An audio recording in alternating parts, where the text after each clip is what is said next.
This is George Dionne of the Rock is George podcast, and this is a KNAC.com exclusive interview with guitarist Joe Stump of Joe Stump's Tower of Babel.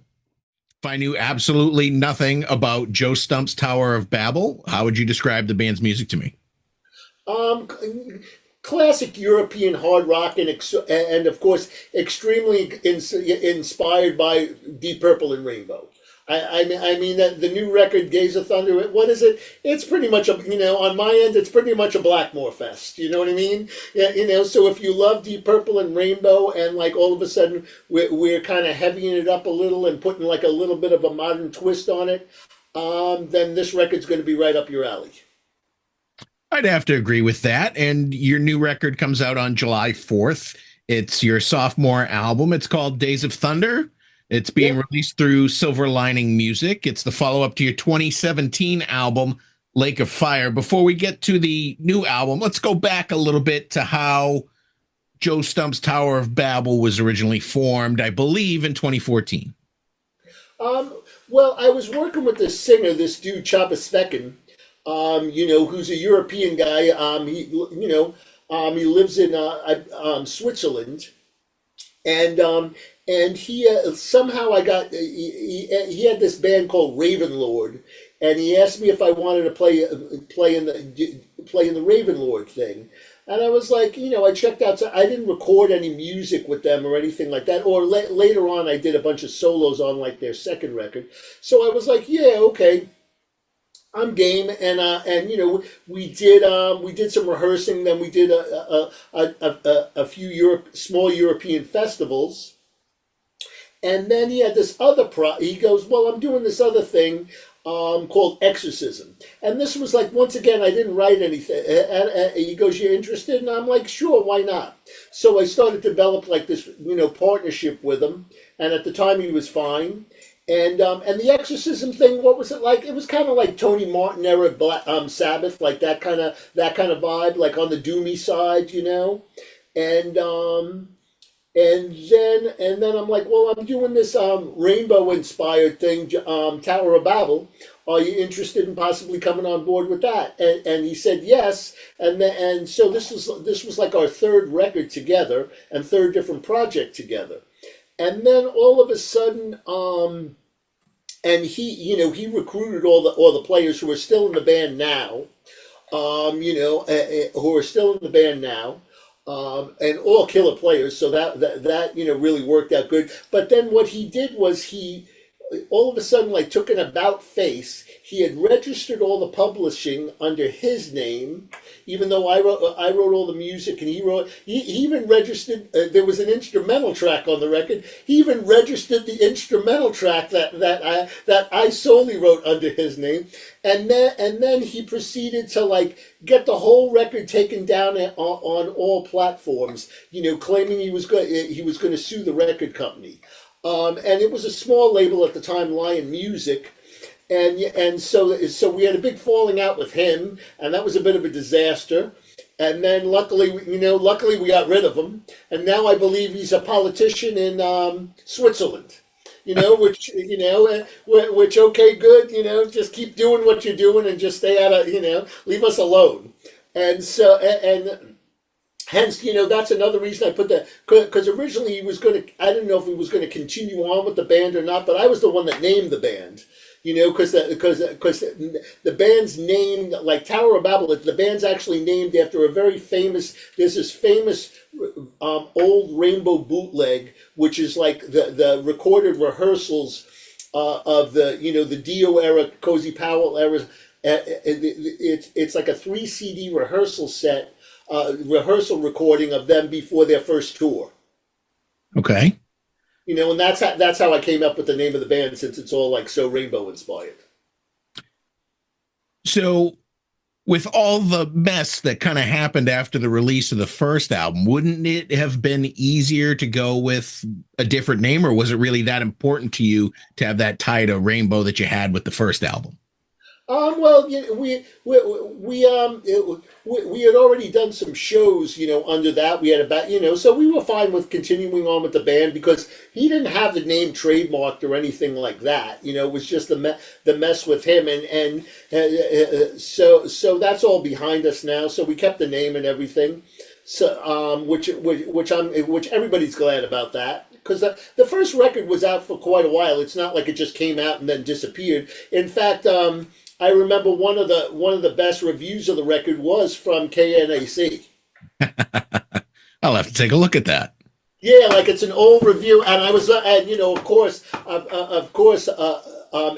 there isn't anybody in the States that isn't familiar with KNAC. Being like one of the iconic, hard rock and metal stations. Period. That's been around for decades. Absolutely. Yeah. So of course, when I saw it on the interview list, I was like, I was excited. Well, I'm glad that we have that reputation. I'm glad that we could talk with you today. Well, thanks for having me.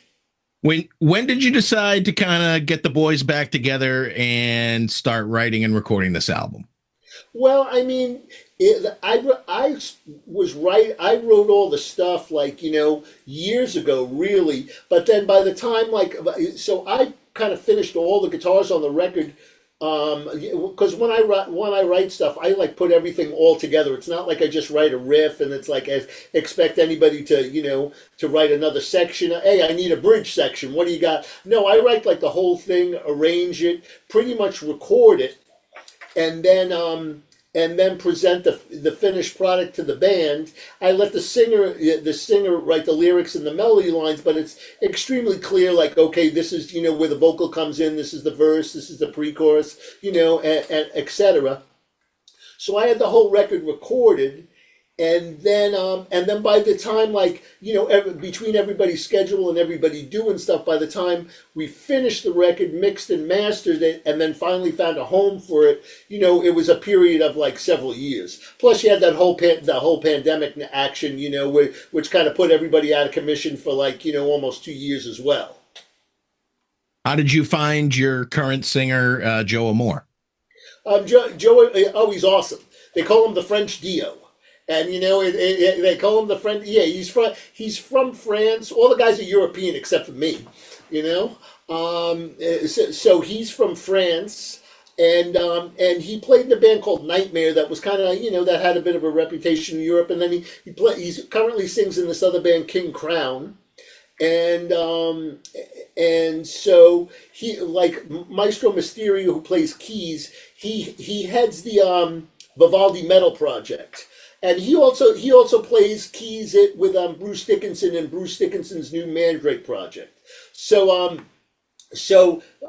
Joe had sang on the Vivaldi metal project, and so the maestro sent me a YouTube link to him singing, and he goes, "What do you think about getting this guy?" And I was like, and I think at the time he was doing a Dio tribute show. So he was singing something like Holy Diver or something like that, and he was destroying. So I'm like, okay, I'm sold, no problem, Well, let's talk about the new album, Days of Thunder. You have a single out now. It's the album's title track. Tell me a little bit about the song. That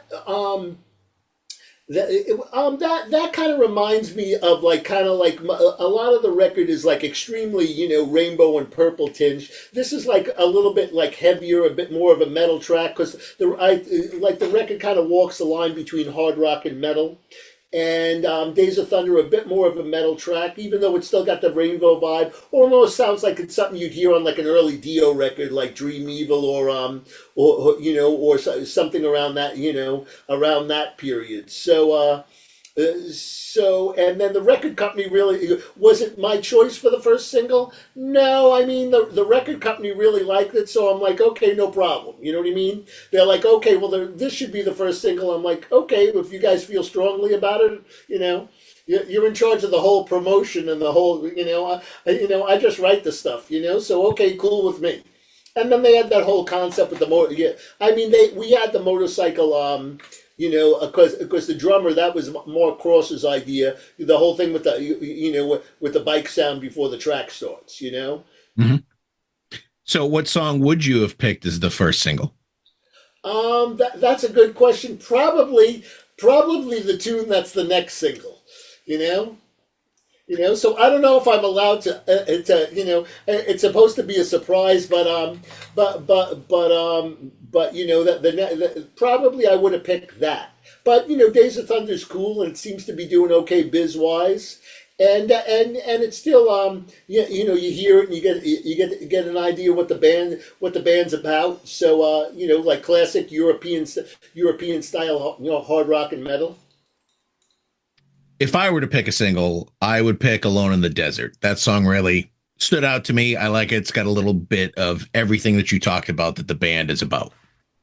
Yes, that is not the next single, but I don't want to like let it out too soon. But I think that's and Alone in the Desert. Yeah, what am I thinking on Alone in the Desert? I'm thinking one of those epic kind of lengthy Eastern tinged rainbow tracks like Stargazer or Gates of Babylon. Yeah, so that kind of thing. So yeah, like I thought that was very cool. And is it like those tracks? It is and it isn't. It's almost got like that verse part, which is almost kind of even though they're not an influence on me at all. It's almost got a little bit of a like the verse part when the vocal comes in, almost a little Zeppelinish. You know what I mean? Like that kind of vibe to it. Even I saw Led Zeppelin when I was a kid. I'm from New York, so I saw Led Zeppelin as a kid, Madison Square Garden, 1977. So it's not like I don't like Led Zeppelin, but like they're just not a heavy influence on me. But that almost brings to mind like kind of like one of those badass 70s kind of Zeppelin kind of stop time type riff things. A couple other tracks that I enjoyed previewing the album. I liked the way that Black Knight's prelude leads into Trust Me. I feel like it could have been kind of like one longer song. I think we originally had it like that, and something to do with the sequencing. They kind of the sequencing of the record. Forced it onto another track. So I thought the very same thing, exactly. We're on the same wavelength, but I thought the same thing. But I think it was more of a sequencing of the record, and plus, how the stuff lays out digitally as well. Fair enough. Normally, I ask bands how they ended up signing to their record label. This is being released through Silver Lining Music. You already have a deal with Alcatrazz, so I assume it was just a slam dunk for you to get this band on the label. Yeah, yes, Alcatrazz. Yeah, I know. It's ironic, but Alcatrazz is no longer with Silver Lining. Yeah. Well, we have like an amicable split now. Like Alcatrazz is over with Brave Words Records now. But yeah, Silver Lining. They signed Tower of Babel, and they also signed me to a solo deal as well. I'm going to be doing an instrumental record for them as well. Because I forget, like something like 14 and change instrumental records with all that guitar nonsense. Not for is it for everybody? Certainly not. It's definitely an acquired taste. But if as I often say, if someone loves guitar, after hearing one of my solo records, you might not want to hear guitar ever again, or at least for a while, but yeah, so I got the Tower of Babel thing and the solo deal on Silver Lining. They're a great label, so and it was nice. I did 3 records with them with Alcatrazz, so awesome company. Since you brought up your solo records, they're pretty much what I would have called growing up in the 80s and 90s, virtuoso style instrumental music or shred, if you will. Do you think the art of the shred guitar is kind of a dying art these days? Well, that is a very good question. I mean, I think that there's always one thing about that kind of virtuosic instrumental thing is there's always going to be a niche audience for it. There's always going to be because outside of metal music, a lot of people don't even buy albums anymore, or let's say other people, things outside of metal or outside of the virtuoso guitar thing. Mainly singles are sold where like, the instrumental guitar thing is where people are still actually purchasing hard product and still, listening and buying entire records. So there's always going to be a niche audience.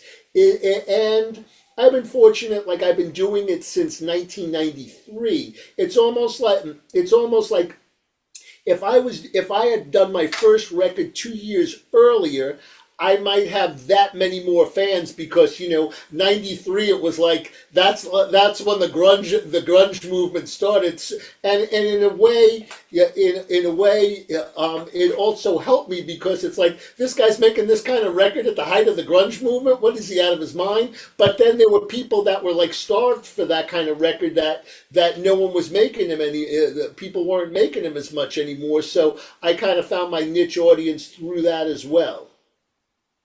A lot of your earlier solo albums were on the Leviathan Records label, which is David Chastain's label, also considered a virtuoso shred guitar player.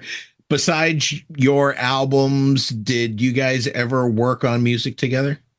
No, but David, yeah, I mean, I worked with David for decades and decades, for quite a while, and he really taught me quite a bit about the music business. And he's a great friend, and I remember reading an article on him in Kerrang, how I first got exposed to him, and then I ran to the import record store to buy like the European release of CJSS World Gone Mad, and then I was like. And then I was buying just about everything he did, all his instrumental variations and within the Heat, and then his Chastain band Seventh and Never, and all those great records, and Praise the Loud, CJSS, and all those records, and then I got to work with him at the label, so it was, and became very good friends with him. I only met him in person one time. I was going down. He lives in Atlanta now. He used to live in Cincinnati for a while, but he's from Georgia. So he moved down to Georgia, and he lives in Atlanta now. In fact, I was playing down in Atlanta with Alcatrazz, and I asked him to come out to the show, but he was like, I ain't leaving the house. You know what I mean? Yeah. But yeah, it was a great pleasure to work with David for so many years. I'm really quite fortunate. Are you going to be taking Tower of Babel on the road or doing some festival appearances this year?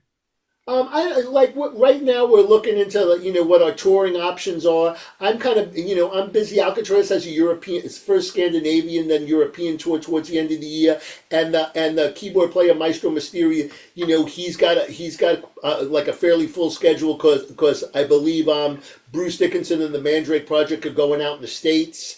In the fall, so now we're looking at our touring options when everybody's calendar's clear and stuff. So we're kind of weighing that now. But all the guys are European, so it's all going to be over there. You know what I mean? As I say, I'm the only American. Like two guys are, the bass player and the maestro are Italian. Mark Cross, the drummer, he's from the UK, but he lives in Greece. And of course, you got the French Dio. Who lives over where where the Cannes Film Festival is near in France, And the European market's a little more receptive to this style of music. The US rock and roll, it's kind of a tough gig over here, right? Oh yeah, it's no picnic. I love playing in the States. I love touring in the States. We were out, like Alcatrazz was out with Lillian Axe and the legendary Girl School. So we're like kind of a diverse package. And a lot of that went pretty good. I think in LA we were at they did the show at the Belasco, which was kind of like, I had never heard of it. It was a very nice venue, you know what I mean? But kind of in that downtown area, LA, that business district where there's not that much stuff going on. There's a lot of stuff going on right now. A lot of stuff going on right now for sure. Exactly. That would be a whole understatement. So artificial intelligence seems to be infiltrating the music industry from songwriting to full actual AI bands. Have you tried out any artificial intelligence technology in your songwriting? No, no. I'm still, like with all the advancements in technology, guitar wise, I'm still putting a front. I'm still putting a mic in front of a Marshall. When I record. Like if it ain't broke, don't fix it. Like and that's the only that's the only amplifier for me. So nah. As I like to say, I'm old school because I'm old. And AI is limited because it can only pull from what is known and not create something new. Yeah, like I managed to come up with things organically on my own. What I mean. I think like some of my old Reign of Terror records, like Silverline is going to reissue like three of my Joe Stump's Reign of Terror records. So I believe AI was part of like them like doing the artwork because they could do something pretty badass and fancy on like a fairly something that made more sense budget wise. So that's about as far as it goes. You know what I mean? Like which is fine for me. Like doing the artwork, I don't care as long as they ain't touching the music.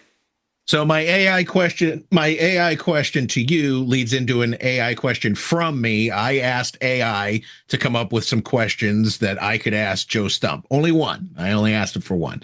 So I'm going to ask you that question, and we'll see how kind of silly it is or how robotic it is and how unhuman it might be. So here's the question. As a professor at Berklee College of Music, how do you balance teaching with your career as a performer and recording artist, and what's the most rewarding part of mentoring young guitarists? Well, I mean, I love anything that's a pretty good question. I think they did a nice job. AI.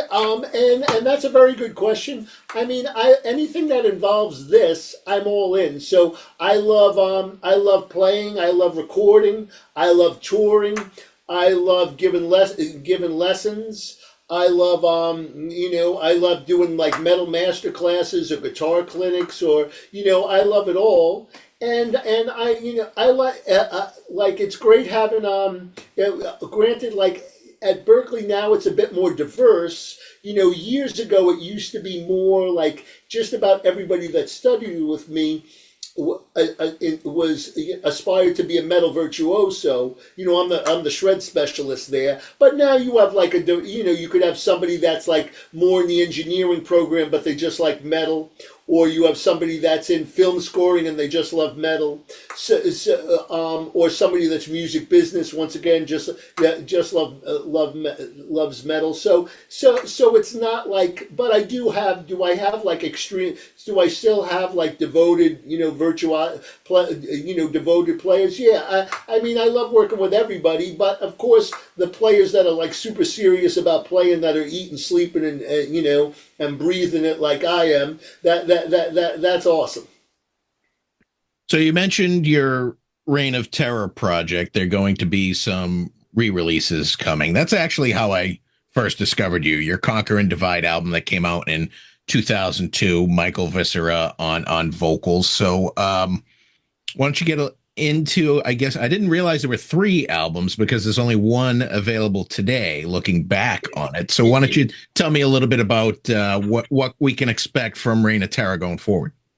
Well, the first Reign of Terror record was with the singer Brian Sarvella, who sadly passed away like many years ago. But excellent singer, super high range and stuff, and that was like a kind of like what was it like? Kind of like kind of cross between like maybe Rising Force and some of the Impellitteri material. Like that, and same deal with like then the second record was, and that was Light in the Sky is the name of the first record, and quintessential power metal record, Rising Force and Pelletary, that kind of thing. Or that's kind of what they what they likened it to when it came out. Second record was a little bit more maybe cross between Rising Force and like rainbowish or purplish. And the singer was this guy Brian Trock. And Brian had like a thicker, heavier voice, kind of like almost like John Bush from Armored Satan, and when he did the sit with Anthrax. So Brian's on the second, he's on the second record, which was entitled Second Coming. And then the third record is Sacred Ground, and that was the first record with Mike Viscera. And like I met Mike, like he asked me if I wanted to come down and like play on one of his solo records, and then and he's from Connecticut, I'm from New York, so we got that whole Northeast thing going on together, and we started to work together, and we did a couple records together. It was a lot of fun. And that Sacred Ground, real very very cool record. So it wasn't the greatest review, but it was like I remember like Martin Popwolf, I believe, like said it sounded like 70s Rainbow, 80s Malmsteen, and 90s Stradivarius. You know what I mean? And it kind of does. You know what I mean? But hey Martin, I never claimed to be reinventing the wheel. So when can we expect kind of that back catalog to come back out?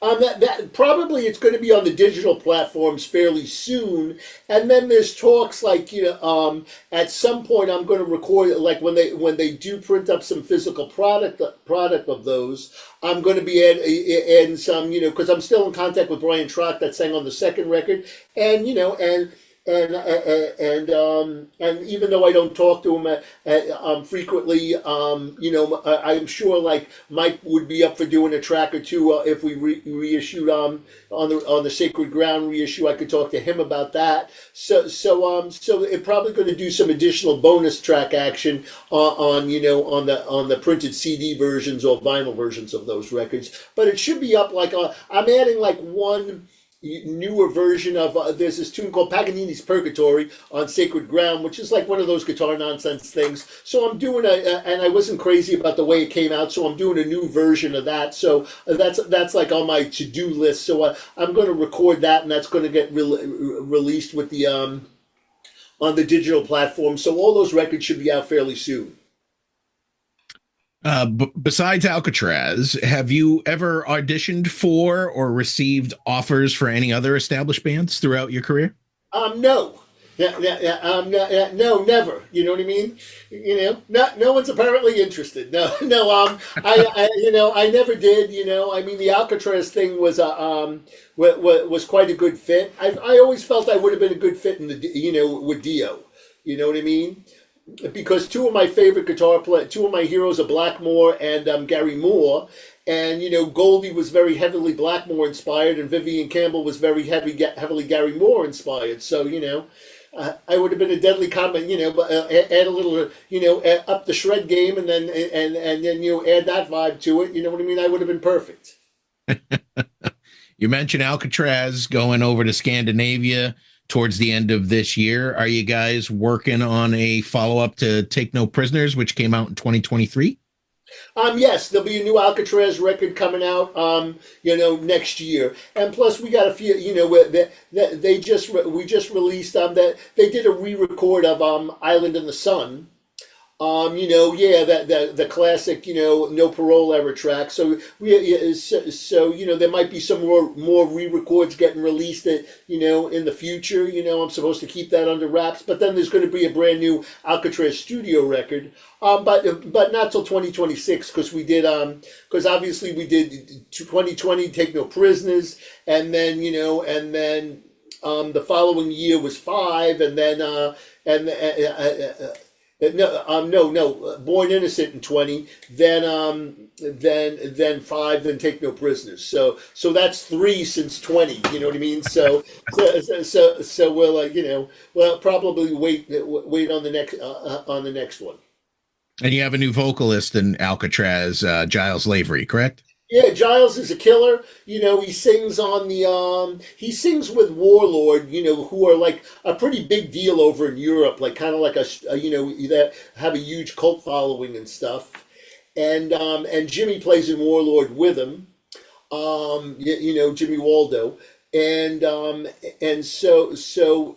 does that, and he sang on the new Jack Starr record, Out of the Darkness 2, which I was at, like Out of the Darkness was a classic metal record back, you know what I mean, the original one with Rhett Forrester and Jack Starr. So I wore that record out. I love that record.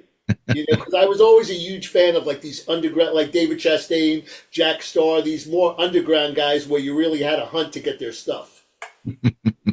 Yeah, I have to say, as a fan, Take No Prisoners was a fantastic album. I'm pretty sure I rated it for KNAC and I gave it a 5 out of 5. Doogie White, fantastic on vocals. I was kind of sad to see him go, but obviously, shit happens, right? Yeah, exactly. On my third, two former Rainbow singers. So it was cool for me because two guys that played with Blackmore, Schenker, and Yngwie, three of my heroes. So I was counting my blessings on that end. And it was cool that I got to tour with them. But no, Giles, he kills it.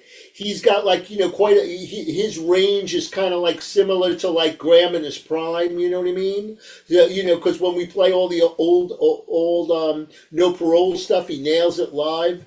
And he's got a serious metal approach. So they're probably like new record's going to be on the heavy side, of course, but there'll of course be plenty of that, Baroque style fret frying and all that nonsense that because I write a lot of the tunes on the last two records, most of them, or I wrote a bunch on Born Innocent as well. Are you working on any other music projects in between Alcatrazz and Tower of Babel? I was on sabbatical from the college from January to May. And sabbatical is awesome because you don't go to work from January till the end of May, and you get paid the whole time. You know what I mean? I've been at the college since '93, so I should really be on like my third sabbatical. But like a moron, I've been working my ass off. So so I did a new solo record during my sabbatical. Okay. And yeah, so that'll be out. I'm not sure exactly when, because I got so much stuff coming out that Silver Lining will probably hold it back till 2026. But so I did that, and now it's going to be onto the new Alcatrazz, and now that that's done. Excellent. Well, those are all the questions I have for you today. Joe Stump's Tower of Babel. The album is Days of Thunder. It comes out July 4th through Silver Lining Music. Fantastic record. I wish you the best of luck with it. And I want to thank you for taking the time to tell me more about it today. Thanks for having me. It was a pleasure. And, an honor to be on KNAC.